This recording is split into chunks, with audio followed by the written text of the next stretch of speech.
So as we discussed on last episode, the Call of Duty League is going back to LAN right here in Dallas, June 17th through the 20th. It's my birthday weekend, so probably just a coincidence, but maybe not. Maybe they said, hey, Tim, it's your birthday. Here you go. Happy birthday. And we figured, let's get someone on the show that could tell us just how important it is for the league, the teams, the players. So please welcome to the show head coach of your Dallas Empire, Rambo. How's it going today? Hey, what's up, guys? I'm doing pretty well for myself. How about you guys? Good. My voice. Excuse me for my voice. My 20-month-old son likes to sneeze in my face, so Oh, there you go. It's perfect. it's just one of those days. But no, so obviously, LAN is coming back.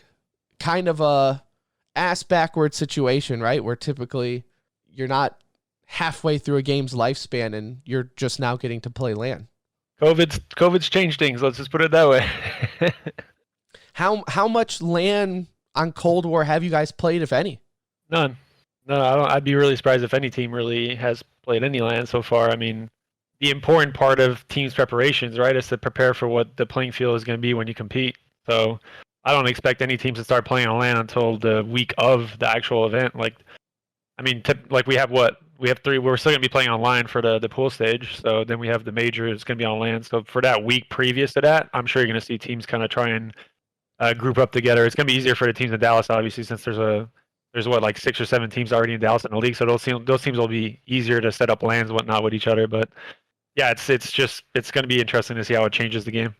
It's kind of surprising a little bit just because of exactly what you just mentioned. There are a lot of teams, based out of Dallas right now. And has that just been has been more for like server issues in that sense of why teams are all based out of Dallas rather than maybe taking some of that time and getting some scrim experience in a head-to-head face-to-face setting?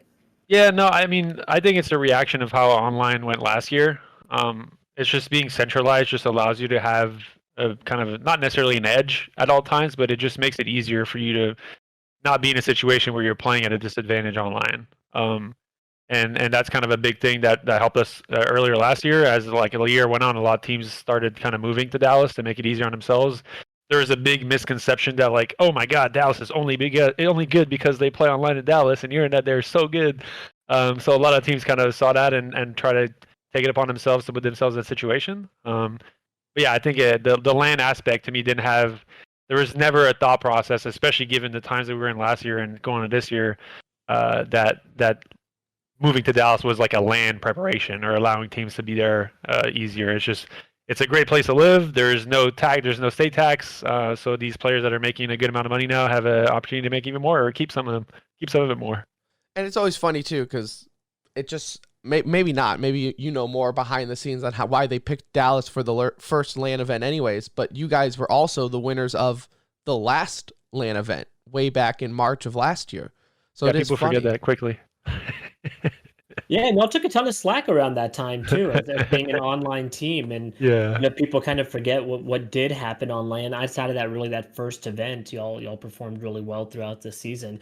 For you guys, with LAN now approaching, what is the mental state like? Of the group knowing, hey, we are going back on LAN. Is it excitement? Is there some nervousness because it's been so long? Like, what does it kind of feel like knowing it now?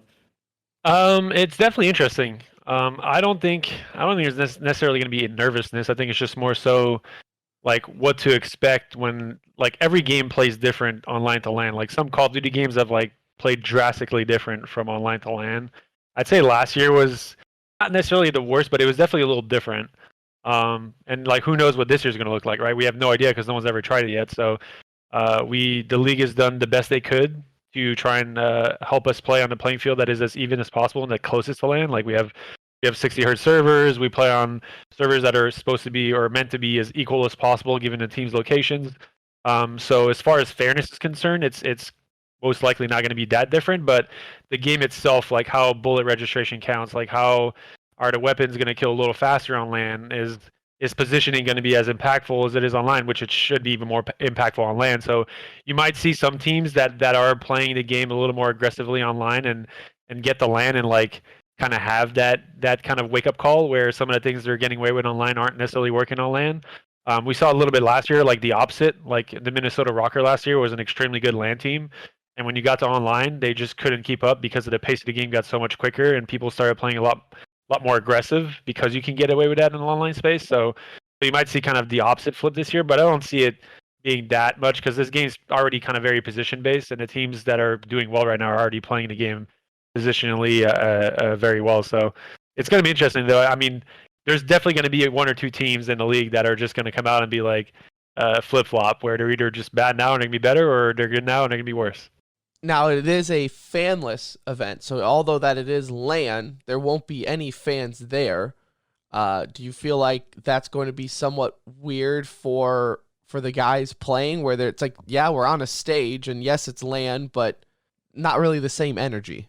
I think if anything is going to make it easier on the rookies, the players that haven't had that experience yet, because of the fact that most of the LAN kind of feel comes from the fans, right? Like our LA event last year had, I mean, it was more or less wasn't a full event, but it was like there was a good amount of people there watching, and you have the feel of the crowd, and like the crowd was interacting with the players, and the players interacting with the crowd back. So that's definitely something that you don't get comfortable with that kind of atmosphere right away. It takes you a few events, or even sometimes like a full year. So I've seen some players just not be able to perform at that stage for a full year. So the fact that there won't be any fans will definitely make it a lot easier on the players that are just kind of home players that are comfortable to just play in their own little environment. Like you're still gonna, again, like you said, you're still gonna be playing on the stage, but there's not gonna be that kind of that crowd pressure that really kind of pulls that whole LAN atmosphere into one place. So like the new players in the league that are kind of fearful of that, I feel like they're gonna have a much easier time adjusting to that.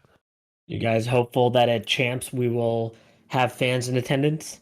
I mean, fingers crossed. Like that's honestly like my biggest regret. I mean, regret's a big word, but my biggest letdown from us winning Champs last year is the fact that we didn't get to do it in front of a crowd, right? Like that's kind of half of it is just that feel of like just getting really hyped when you win and seeing all the atmosphere that kind of comes from it. So, yeah. What you should do is you and Hastro should just stand behind the team, and then when you guys win, you just pop those confetti guns for the guys. Make it a little bit more. I mean, we popped a couple of bottles of champagne last year after we won, so I guess that's kind of simple, close enough.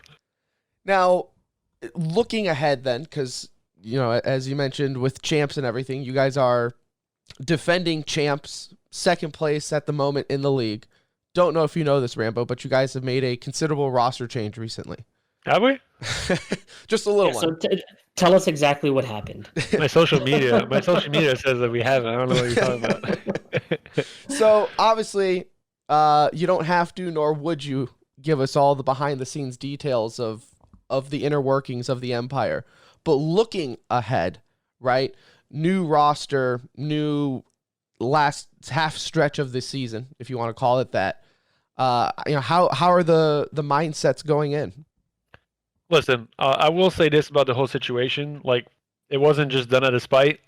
There's always every team in this league since the CDL has been incepted. Any roster change that is made has have some sense to it, right? Like, it's not always always easy to see the whole picture. And granted, like we haven't really given the fans that much a kind of information as to why those changes happen. But there's always more to it than the eye sees, especially in this business. It's really hard to be as transparent as possible. And we promised to our fans there will be some more information on that later on. But as of right now, yeah, we're looking forward to being able to compete with Fellow as much as we can and prove out that our roster change decision, and down the stretch comes Champs time. Like, again, before I finish that sentence, our goal is to win Champs. Like, that is, like, as a GM and as a coach, some of my players hate this because obviously they want to win every single event and every single match they play in. But as a coach and a GM, like the big championship is going to be the tournament that everyone remembers, right? Next year, like for example, if I ask you, obviously we talked about who won the LA event, but if I ask you who won the London event last year, it's going to take you a minute to kind of remember that if you were there watching it. But if I ask you down the stretch 6 years from now who won Champs on Modern Warfare, you'll know it was the Dallas Empire. And that's really like what we're here for. We're here to kind of create something special and win the big championship every year. We want that ring again, and again, all the changes and all the things that we're talking about on a daily basis and trying to do is an effort to do so. Yeah, they don't put the London banner up in Warzone for that team that won that event. You know, there you go. That's good. That's good. Just for the Champs, you know, and so and we get that, and that's obviously been the motto for this year, right? Is defend the throne. Want to go back to back. Show people that making the decision. Obviously, the first tough decision was making the decision to cut down to 4, which you had to do, right? And That was Clayster, awful. being the one that was gone, terrible, right? Like I can't imagine what that was like internally. And then the story behind it was, well, we really want to keep Hook, Illy, Shotzi, this core 3, and now you see one of them go, and I'm sure that's been just as tough. What I want to know is how has the team been dealing with a lot of the backlash that you guys have been getting online? Like it's really only been negative. I haven't seen a positive spin around the roster change yet. And not to say that Fellow's not deserving of the spot. I'm sure he's going to be amazing, and the team can do amazing things with him, right? But the backlash online has been visible, and I'm sure you guys are seeing it. How are y'all handling that added aspect or emotion to the game? Yeah, I mean, it's always hard, like especially when you're doing something that the fans don't necessarily agree or don't really understand. And again, given our social posts and how we've been kind of not very transparent about the whole reasoning behind it, it's easy for them to be negative about it, and I completely understand. That's kind of like part of the business. On our end, I mean, we're just trying to not really pay attention to it, right? Like it's not our jobs to sit there and deal with everyone's emotions. Our job is to compete and do the best we can on a daily basis. So we've had our heads down. I've used my mute button on Twitter a lot. I'll be honest. It's just kind of the way it is, to try and keep my sanity. But yeah, no, it's a matter of the change we made was an effort to become the team we want to become, and then we're doing all we can on a daily basis to do so. And the guys again are not they're trying to cut off everything around them and focus on playing and do what we can to prove out that this was the right decision in the end. No shame Yeah. in using the mute button, by the way. Say that again. No shame in using the Oh yeah, mute no, button. I'll never full on block someone. Like I mean, I'm not gonna block them. Like if they're entitled to their opinion, but if it's gonna stress my life out, I'm just gonna mute it and not have to see it. 100%. What does Fellow bring to this team? Maybe that's different than Hook, similar. But what is he bringing to this team exactly? Yeah, without going too much into it, he brings kind of a fresh mindset to it, right? Like we've had Fellow help us last year. Just something a lot of people don't know. Fellow at Champ right before Champs last year when they were done with their season after he won his Challenger scene, he came in and was like almost like an S&D coach to us for the 2 weeks prior to Champs. I mean, kind of helped us push our mindset and our understanding of what we needed to accomplish in Search to a level where we hadn't had it all year, which was very impressive on my end because like I've obviously played against. I mean, I don't know if I compete against Fellow, but I've known a Fellow for a while now. He got second at the Call of Duty Championship or COD Champs on Advanced Warfare, which is the game that I first helped build when I went into development. So the guy's been a stud for a while, and he's been showcasing his skills this year in Challenger scene. So we felt like the roster change. I'm not going to say too much. I feel like I'm going to go too far if I keep that going. But Fellow's been playing great all year, and we feel like he's definitely has a chance to make this team better. How long do you guys feel like you give it? Because like from a fan's perspective, you say, "Oh, well, they added a new player, so they get a pass for this event." When do you expect this team to be at 100% of what they're capable of? I mean, our goal is to understand when that's going to happen or not, and our goal again is to win champs. So, like our mentality is full on. We want to win, and if anything it happens that we feel is keeping us from doing that, we're gonna do something we're gonna make a change about that. And like right now, again, like you said, it's still early. We're gonna give it as much time as we feel is needed for it to flourish and to come into what we expect it to become. And then move on from there. If something happens, something happens. Something doesn't, something doesn't. I mean, it's always again really easy from an outside perspective to see things that way. But again, our goal again is to win champs. I'm going to say that a million times in the show, and you guys are gonna have to deal with it. No, that should be the goal, right? That's the payout, isn't it? Like 1.2. Yeah, That would be my goal also, good is chunk of money. to walk away the winners and champs. This year's been a little different. I feel like than years past. We've really had a lot of top heavy seasons in the past, right? Where like 1, 2, and 3, or maybe top 2 teams are kind of ahead of the pack by a large margin. This year, I feel like it's been a lot closer. Like the difference between first seed and 8th seed, even though Atlanta FaZe's record is 18-3, we've seen a couple of kinks in the armor recently. I feel like it's a lot closer. Do y'all get that same sense? Oh yeah, 100%. I mean, the game we played last year was was 5-on-5, required a ton of skill and very little solid decision making. I mean, I'm gonna say little. Little is probably an overstatement, but in comparison to this year, this game is so situationally demanding, and the players have to think for themselves. It's much more demanding all around, is the way I'm going to put it. Last year, you could get away with having one or two players on your team that weren't necessarily making the best decisions, but if the skill was there and if your players were winning gunfights, that's really all you needed last year for the most part. And I felt like that's kind of probably why you saw such discrepancies, because the skilled teams are kind of so stacked against the other teams that weren't. And especially with the change to online, you kind of like I feel like earlier in the year on land there's a bigger spread of kind of teams that you could see kind of possibly winning an event. But once it got online and the speed of the game just increased, like there was only like two or three teams, maybe four at each event that you really saw having a chance to kind of win it out. So this year is much more demanding on the decision front and playing the game at a high level all around. And so the basis, obviously, like this year's changed, right? 4-on-4, the game again. There's a lot more space on the map, so the game's become more decision based rather than skill based. You still need skill. You still need to be able to win gunfights. But in terms of like team positioning, is much more demanding for players to think for themselves and have an understanding of what they need to do in every situation. Last year, you kind of spawned here, and you kind of knew that your decisions off your spawns were much more limited. You kind of went in a certain way every time. This year, you kind of have to think your way through it because the spawn system is a little more complex, and also just much more space on the map. And I think that's why you're seeing a lot of kind of the teams like not be able to get away with just skill anymore, right? Like earlier in the year, I think it was obviously easier since the meta of the game was kind of unknown and players just didn't understand the game that well. So typically when you have four guys just bashing heads with each other, the skill is going to come out on top. But as you've seen recently, a lot more teams have kind of come up and have a chance to win because they're understanding, they're playing the game more fundamentally correct, and the teams that are not are obviously coming out on the back end of that. So I think that's kind of honestly like the biggest change that we've seen so far. And I haven't decided if I like it yet, but would you say the Group A and B system that they have this year plays into that a little bit as well?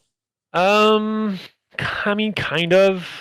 Like it definitely makes the major a little more kind of compelling and interesting to like it's yeah, I don't know. I don't know if that's changed that much. I mean, if like let's say if we just compare them, right? Let's say we put the Group A and B system from last year. I feel like it would have been the outcomes would have been very similar. It's just the fact that you would have seen more or less the same two or three teams in the finals every time, rather than having to switch between some teams having bye events, while this year there isn't. But yeah, I don't think that's changed that much. I do like every team competing every week. Like that feels good. I agree. I think my only like to that point, my only downfall from this year is the fact that there's not really much time off in between these events. I'm not saying last year was great because it was only like one event every month. But the way it works this year is very much like your games are so spread out that it allows teams to prepare a lot more precise against other teams, and also just makes it hard for a team to get into rhythm. And like if you really think about it, right? Like I could have, granted this is a bad way to put it, but I could go 0-5 in my pool and just peak at the major and win the major because I just go on a roll and my team gets really hot.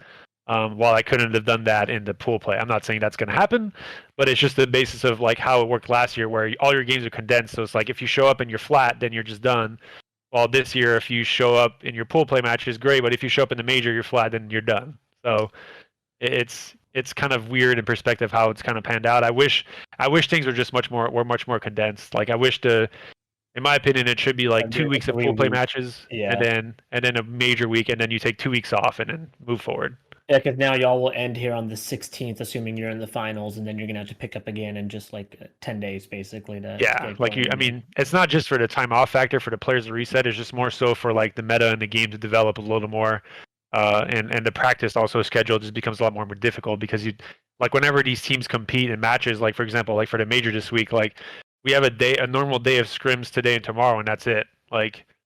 Or tomorrow and the day after, that's it. Like during a major, like teams are getting warm-up scrims, that's about it. Like there's no real time to prepare. And it's the same thing when on match weeks. Like teams are asking other teams to like chalk their practice so they can get warm-up scrims, which obviously you want to do before a match. You don't want to just come in cold. So that prevents everyone from practicing. So then you really only have like 3 or 4 days a week to practice during the match weeks. And that's while everyone's online, right? Like that's not even thinking about for next stage when it's a LAN event, you have travel involved and all I mean, that that'll mess. only be 1 week to be fair, but yeah, if every match was on land, then it wouldn't be that. It would be the same as it was on land because everyone would be living in the same place, like they did in Columbus for that MLG seasons or whatever they had. Which game is playing better online compared to last year versus this year? Now that we've had two seasons to kind of compare it to. I'd say last year, end of year, was very comparable to this year. I don't think there's much difference, honestly. I think it's just what's better about this year is the fact that most teams are in Dallas. So like there's only like 1 or 2 or 3 matchups this year that are kind of wonky because the teams living so far. Like Toronto's pretty far, then LAG's pretty far, and then Florida's a little spread out. But beyond that, it's like it feels a lot more fair in competition because of the fact that teams aren't living in random places anymore. You know, it's kind of interesting because like this past week we had the issue with I guess the admin picking the wrong server Oh my location God. in the Optic match, which is a tough mistake to kind of handle, right? But what I want to know is how much of a difference is 20 ping in from your perspective, right? It might be they might feel different about it in one way, but how would you feel about that situation if it happened to your guys? So you have to look at it this way. It's never a difference in number, it's a percentage difference. So if Atlanta's pinging 5 and then Optics pinging 30, for example, like you got to think about the percentage of the 5 to 30 is. Like if we're talking 20 when a team's pinging 5, that's a lot. But if we're talking 20 when 2 teams are pinging like 50 and 70, it's really not that bad. And I don't know exactly what the ping numbers are there. Granted, it couldn't have been that good based on how the match looked. Not saying the outcome would have been any different because FaZe is playing pretty well right now, and OG seems like they're kind of slumping a little bit. But just a simple matter of fact is just like it's obviously it wasn't a fair matchup, which is a very huge problem, which I felt like wasn't handled properly. But that's my take on it. Everyone has their own opinion, I guess. Well, Rambo, we definitely appreciate you coming on the show. Definitely excited for LAN to come back next month. Like I said, it is no fans. They're telling us no media, but it is my birthday, so maybe they should make an exception for you. Yeah, like you might see just for you, there. Right? You never know. News is out, but Tim's in. Yeah, I'm in for sure. It's my son's birthday on the 18th. That's not your birthday. I'm sorry, that doesn't apply maybe here. he can go instead of me.